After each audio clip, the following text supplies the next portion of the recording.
welcome to Serious Economics. Today we are going to study chronology of international trade theories, or you can say that we are going to study evolution of international trade theories. Okay, so let's begin the class. First theory जो है वो 1776 में Adam Smith द्वारा दी जाती है international trade की, जिसमें वो किस चीज की बात करते हैं, एब्सोल्यूट एडवांटेज की. ओके.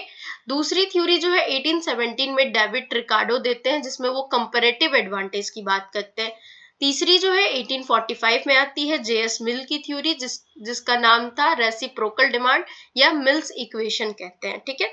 फिर आता है 1872 में केयरनिस की थ्योरी, जो कि वेंट फॉर सरप्लस, जिसका नाम वेंट फॉर सरप्लस था. ठीक है.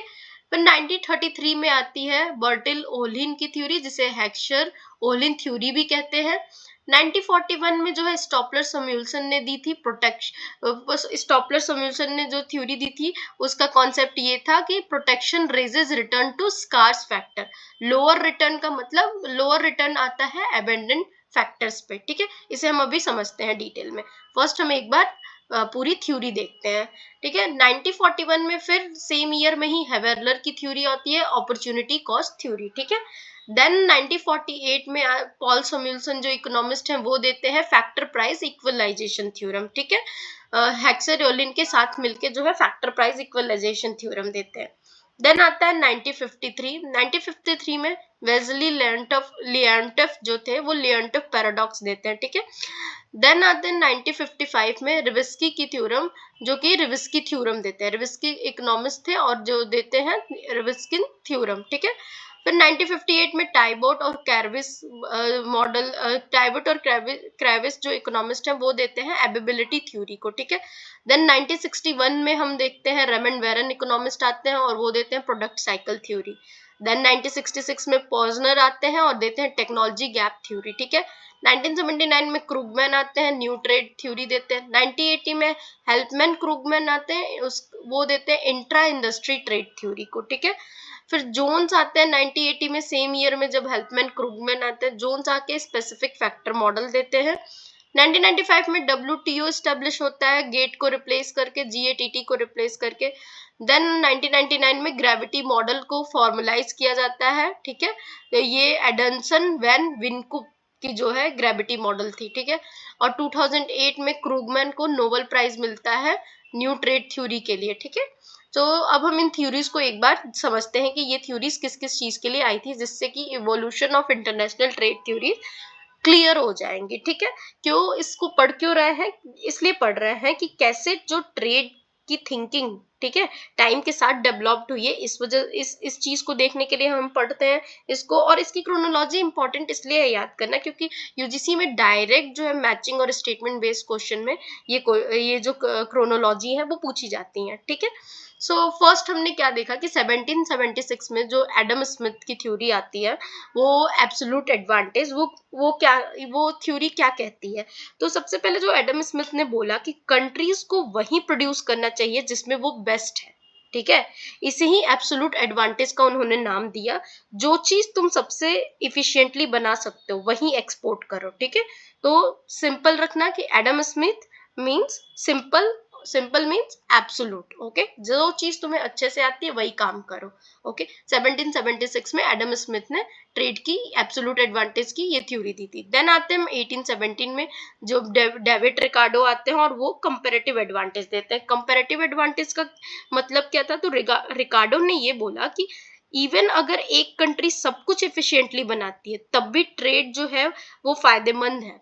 कैसे, देखो, रिकार्डो ये कंपैरेटिव एडवांटेज का जो थ्योरी देते हैं उसमें ये कहते हैं कि अगर सब कुछ एफिशिएंटली बना रही हो तो भी सारी जो एक कंट्री सब कुछ एफिशिएंटली बना रही है तब भी ट्रेड फायदेमंद है. इसको हम डिटेल में जब कंपैरेटिव एडवांटेज पढ़ेंगे कि ये कैसे होता है तो हम देख लेंगे. ठीक है. तो 1817 में डेविड रिकार्डो की कंपैरेटिव एडवांटेज, इसमें कहते हैं कंट्री एफिशिएंटली सब कुछ बना रही है फिर भी ट्रेड फायदेमंद है, और इसका फोकस होता है रिलेटिव कॉस्ट पे. ठीक है.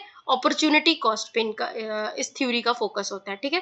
फिर हम जेएस मिल की बात करें, 1845 में आते हैं जेएस मिल, जो कि रेसिप्रोकल डिमांड और जिसे मिल्स इक्वेशन भी कहते हैं. तो मिल ने जो है वो एक्सप्लेन किया कि ट्रेड का प्राइस, ठीक है, मिल ने क्या एक्सप्लेन किया, जो ट्रेड का प्राइस मतलब टर्म्स ऑफ ट्रेड जिसे कहते हैं कैसे डिसाइड होता है, ठीक है, इस चीज को वो बताते हैं रेसिप्रोकल डिमांड में या मिल्स इक्वेशन में, ठीक है, सॉरी मिल्स इक्वेशन में ये बताते हैं कि टर्म्स ऑफ ट्रेड कैसे डिटरमाइन होता है। टर्म्स ऑफ ट्रेड का मतलब कि ट्रेड की प्राइस जो है वो कैसे डिसाइड होता है, और रेसिप्रोकल डिमांड मतलब कि डिमांड जो है डिसाइड करेंगे किस रेट पे एक्सचेंज होगा, ठीक है, डिमांड डिसाइड करेगी कि किस रेट पे एक्सचेंज होगा, ये होता है रेसिप्रोकल डिमांड, ठीक है। तो मिल मतलब मिल की थ्योरी को कैसे रिलेट करोगे, मार्केट डिमांड से, ठीक है, याद रखना मिल का मार्केट डिमांड से, ठीक, प्राइस और उसमें एक्सचेंज रेट। रेसिप्रोकल डिमांड में हम देख रहे हैं एक्सचेंज कैसे, डिमांड जो है डिसाइड कर रही है एक्सचेंज कैसे होगा, सॉरी डिमांड जो है डिसाइड कर रही है रेट ऑफ एक्सचेंज, और जो मिल्स इक्वेशन है वो बताती है कि प्राइस जो है कि कैसे डिसाइड किया जाएगा टर्म्स ऑफ ट्रेड के बारे में, ठीक। फिर 1872 में केयरनेस की थ्योरी आती है, जो कि क्या है, जॉन इलियट केयरनेस इनका नाम था। 1872 में ये थ्योरी देते हैं बेंट फॉर सरप्लस, ठीक है। तो बेंट फॉर सरप्लस क्या है, बेंट फॉर सरप्लस का मतलब है कि एक्स्ट्रा प्रोडक्शन को एक्सपोर्ट करके यूटिलाइज करना है, ठीक है, करने को बेंट फॉर सरप्लस कहते हैं। एक्स्ट्रा प्रोडक्शन को एक्सपोर्ट करके यूटिलाइज करो, आपकी कंट्री में एक्स्ट्रा हो गया है तो आप उसको एक्सपोर्ट करके यूटिलाइज कर लो, इसी को कहते हैं बेंट फॉर सरप्लस, ठीक है। तो उन्होंने क्या बोला था कि ट्रेड से आइडल रिसोर्सेज का यूज होता है, ठीक है। तो ये था जॉन केयरनेस की थ्योरी, ठीक है। देन आते हैं बर्टिल ओहलिन की थ्योरी, जो कि 1933 में आई है। और अब ये थ्योरी क्या होती है ना, अब थ्योरी जो है ये शिफ्ट होती है प्रोडक्टिविटी से। अब ये जो भी आगे थ्योरी आएंगी वो प्रोडक्टिविटी से कहाँ पे चली जाएंगी, फैक्टर एंडोमेंट पे, ठीक है। तो बर्टिल ओहलिन जो 1933 में देते हैं, यहीं से जो है इनकी थ्योरीज जो है वो शिफ्ट हो जाती है प्रोडक्टिविटी से फैक्टर एंडोमेंट पे, ठीक है। और हेक्सल ओहलिन थ्योरी जो है वो क्या कहती है कि countries export what they have in abundance, ठीक है, कंट्री वही एक्सपोर्ट करे जो उनके पास अबेंडेंस में अवेलेबल है, ठीक है। ये है हेक्सर ओलिन की थ्योरी, ठीक है। तो Heckscher Olin means HO, HO से याद रखना हैव एंड ऑफर, जो तुम्हारे पास अबेंडेंस में है उसको ऑफर करो, ठीक है। तो इससे याद रखना एचओ थ्योरी, ठीक। और जेएस मिल की कैसे याद रखोगे, मार्केट से, मिल से मार्केट डिमांड से याद रखना, ठीक है। इसमें मार्केट और डिमांड का ही कॉन्सेप्ट है। अगर कंपेरेटिव एडवांटेज को किससे याद करोगे, तो रिकार्डो की थ्योरी जो है रिलेटिव से याद रखो, आर आर रिलेटिव, ठीक है, रिकार्डो रिलेटिव। एब्सोल्यूट एडवांटेज तो ए, ठीक है, एडम स्मिथ एब्सोल्यूट एडवांटेज, ठीक।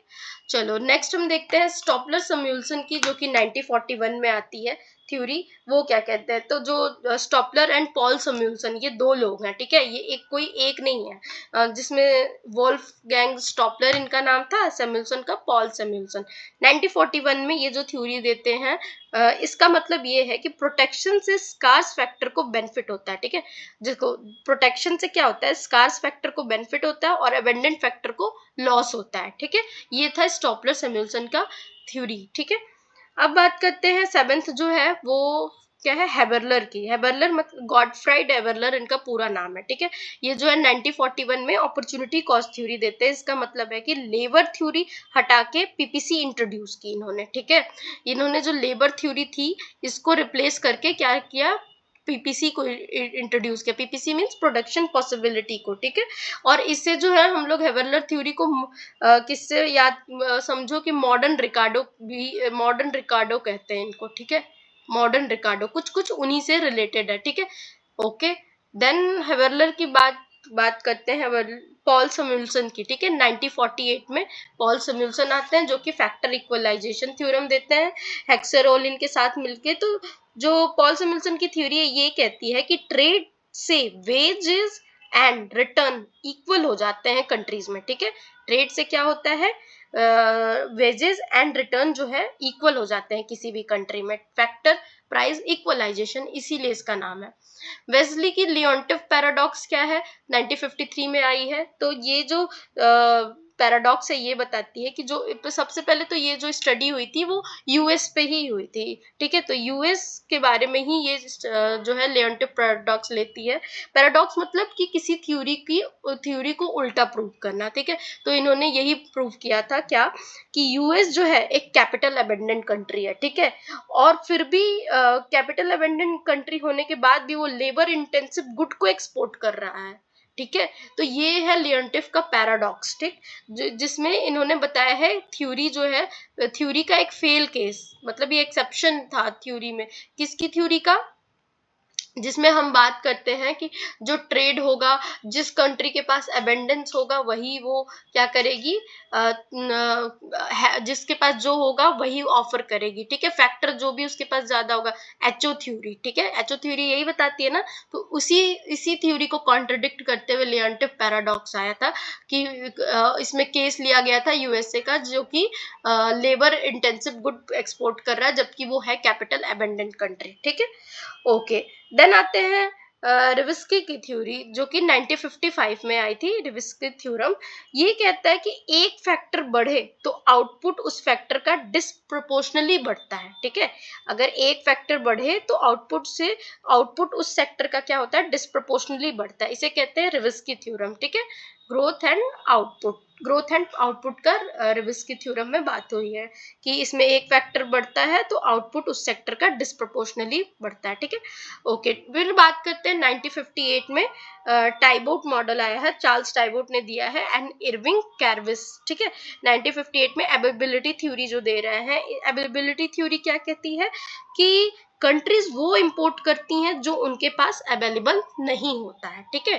Trade in good not available domestically, ये है टाइबॉट की और क्रैबिस की मॉडल। फिर रेमन वेरनन आते हैं जो कि 1961 में आते हैं और ये देते हैं प्रोडक्ट साइकिल थ्योरी, ठीक है। प्रोडक्ट साइकिल थ्योरी में क्या है कि इनोवेशन से क्या हो रहा है, ग्रोथ होगा, ठीक है।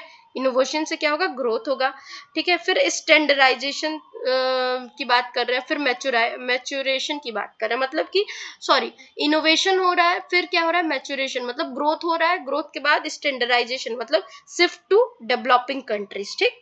मान लो कि रियल एग्जांपल इसमें इन्होंने उसका लिया था, आईफोन का प्रोडक्शन शिफ्ट देख लो, ठीक है, कैसे हो रहा है। ये है प्रोडक्ट साइकिल थ्योरी, ठीक है, कि पहले आप इनोवेट करते हो एज ए डेवलप्ड कंट्री, फिर आप ग्रोथ कर लेते हो उससे, फिर आफ्टर अ सम टाइम वो जो है ट्रांसफर हो जाती है डेवलपिंग कंट्रीज को, ठीक है। फिर हम बात करते हैं माइकल प्रोजनर की 1966 की जो टेक्नोलॉजी गैप थ्योरी है, ठीक है। तो ये टेक्नोलॉजी गैप थ्योरी क्या कहती है कि इनोवेशन से टेम्पररी मोनोपोली मिलता है, ठीक है। इनोवेशन से क्या होता है, टेम्पररी मोनोपोली मिलता है। जिसने वैक्सीन डेवलप की कोविड के टाइम में वो मोनोपोली था, ठीक है। बट धीरे धीरे टाइम विद बीतते हुए बहुत सारे कंपनीज आई जो कि वैक्सीन डेवलप की या फिर आपका इनोवेशन कॉपी की, ठीक है। तो वो होता है टेक्नोलॉजी गैप थ्योरी बाय पोजनर 1966। फिर 79 में आते हैं हमारे कौन, 79 में आते हैं क्रुगमैन, ठीक है। क्रुगमैन क्या देते हैं, न्यू ट्रेड थ्योरी, जिसमें बात करते हैं economies of scale and imperfect competition के बारे में, ठीक है। फिर आते हैं 1980 में, जो कि कौन सा थ्योरी दे रहे, कौन है, हेल्पमैन क्रुगमैन इंट्रा इंडस्ट्री ट्रेड की थ्योरी क्यों फॉर्मुलाइज्ड करते हैं, ठीक है। इंट्रा इंडस्ट्री ट्रेड थ्योरी फॉर्मुलाइज्ड करते हैं, मतलब सेमी टाइप की इंडस्ट्रीज में जो ट्रेड हो रहा है उसको वो फॉर्मुलाइज्ड मॉडल में देते हैं। फिर 1980 में जो जोन्स है वो स्पेसिफिक फैक्टर मॉडल में किस चीज की बात करते हैं, शॉर्ट रन ट्रेड इफेक्ट के बारे में, ठीक है।